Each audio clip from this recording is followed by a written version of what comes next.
Hello everyone, bachphotography here, back again with another video, so thank you very much for joining me again.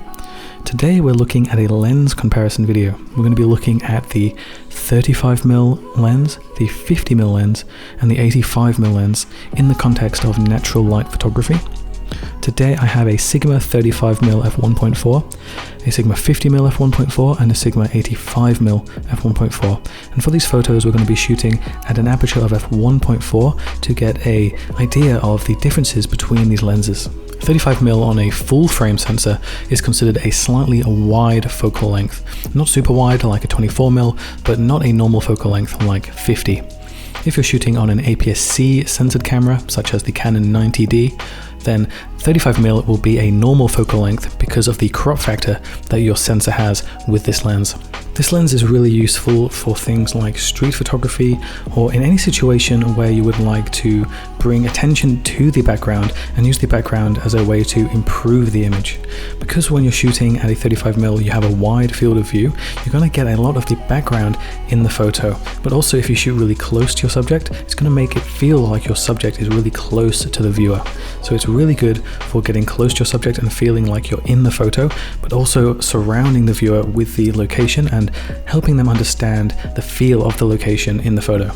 Another interesting and useful thing about the 35mm lens is that because you're shooting at a wide angle, camera shake is going to be reduced compared to shooting on a long focal length lens.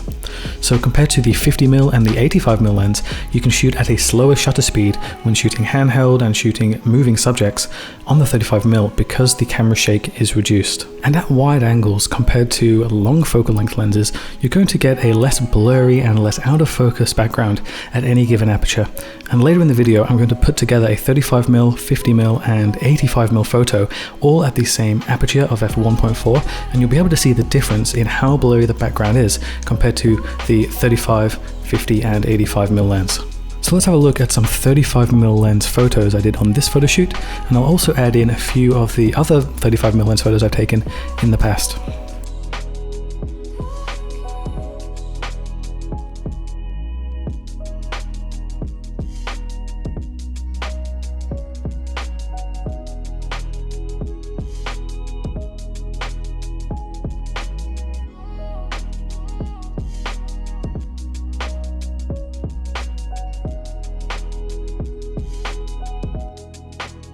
So for a quick recap, the 35mm is really good at getting close to your subject and making your viewer feel like they're in the scene. And it's also good to let the viewer know about the surroundings of an area and give the viewer a sense of what's going on in the photo beyond the subject of the photo. So if you're enjoying this content so far, I'd really appreciate it if you left me a like and subscribed. It really helps me a lot in the YouTube algorithm, ranking next to all the other photographers, so thank you very much for subscribing. So now let's have a look at the difference between this 35mm lens and a 50mm lens. A 50mm lens can be considered a normal focal length on a full frame camera, so it's not wide and it's not telephoto. On a APS-C camera, such as the Canon 90D, the 50mm lens can be considered a slightly telephoto lens, so a longer focal length than normal.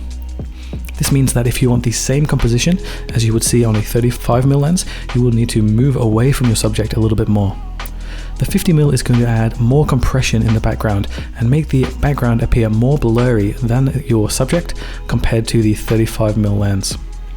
50mm lens tend to be a very fast autofocusing because the elements inside the lens don't need to be that big, and so the motor of the lens doesn't have to use much force to spin the glass. So if you're looking for a really fast autofocusing lens, a 50mm lens might be the one for you. Here are two photos side by side. The left photo was taken on a 35mm lens and the right photo was taken on a 50mm lens. You can see the difference in the perspective when using a 35 versus a 50mm. The 35 has a more warped perspective and it looks like a more wide angle photo, and you can see much more of the background. The 50mm is more cropped in and the background is a lot more blurry even in the front of the background, and basically you're just seeing a lot less of the background in this image. So it's really a stylistic choice whether you want something that encapsulates a lot of the background in your photo, or if you want to draw more attention to your subject by keeping all of the parts of the image that are not the subject out of the frame. So now let's have a look at a few of the 50mm lens photos I got on this photo shoot to give you an idea of the looks that you can achieve with a 50mm lens on your full frame or APS-C camera.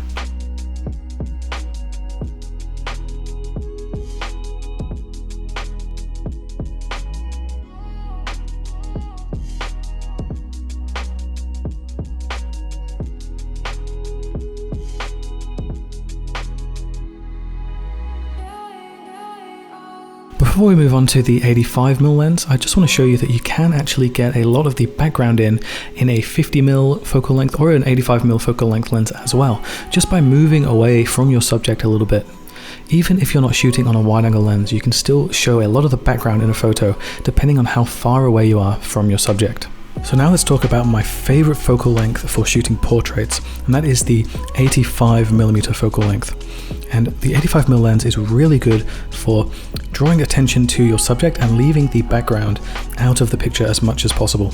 So an 85mm is going to be a telephoto lens on a full frame camera, and the equivalent of a 135mm lens on an APS-C camera, so quite a long telephoto lens. This lens is going to have the blurriest of backgrounds of the three lenses we've discussed in this video at any given aperture, and it's also going to have the shallowest depth of field of any of these lenses as well. And if you're unsure on any of the terminology I've used in this video, then you need to check out my photography course from absolute beginner all the way to an advanced portrait photographer. It's going to teach you everything you need to know about camera equipment, lighting equipment, how to set up your camera, what settings you need to use, how to manipulate light in the best way, how to pose your subjects, and everything else you will need to know about portrait photography to take amazing photos.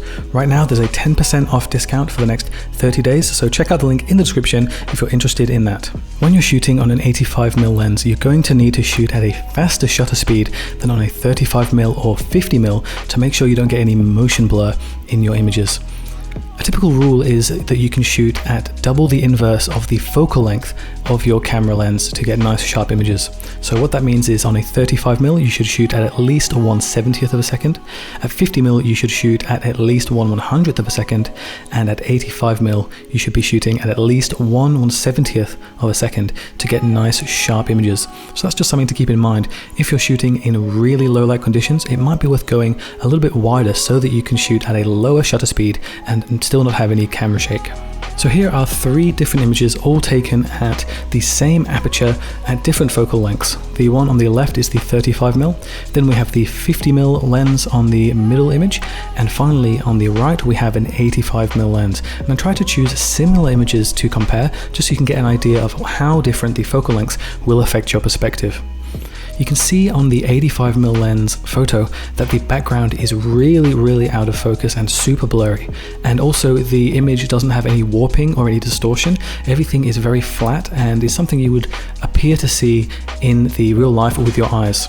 Even though in the frame our model Camille here is kind of the same size in all of the photos, she definitely feels much closer to the viewer in the left photo, a little bit less so in the middle photo at 50mm, and then at 85mm she seems really far away. And that is because your perspective has changed in those photos, and on the right photo at 85mm I had to be quite far away to take this photo and get her full body in the frame. Another thing you can see quite prominently in these images is that the depth of field is a lot more shallow in the 85mm compared to the 50 and 35mm lenses.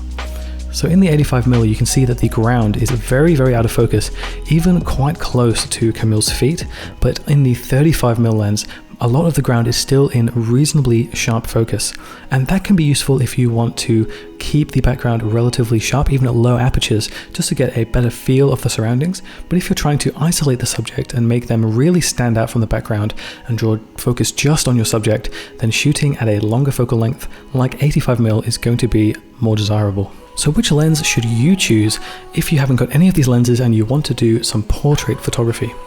Well, I think that if you don't have that many lenses, you should probably choose a 35mm lens or a 50mm lens. These two are going to be a lot more versatile than the 85mm lens. They're also going to be a lot cheaper as well, particularly if you're shooting with the f1.8 variety rather than choosing the f1.4 variety. If you have a low aperture wide angle lens or a 50mm already, then I would suggest shooting with a 85mm lens and giving that a try and seeing if that's the lens for you.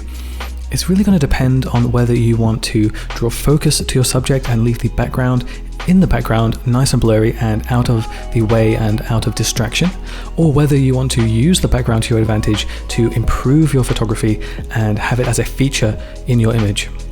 So that's everything for this video. Please let me know in the comments, which is your favorite lens? I think for most of the time, the 85 lens is my favorite for portrait photography. So please leave a like and subscribe if you got this far in the video, and I'll see you in the next video. As always, some raw files are going to be in the description from this photo shoot.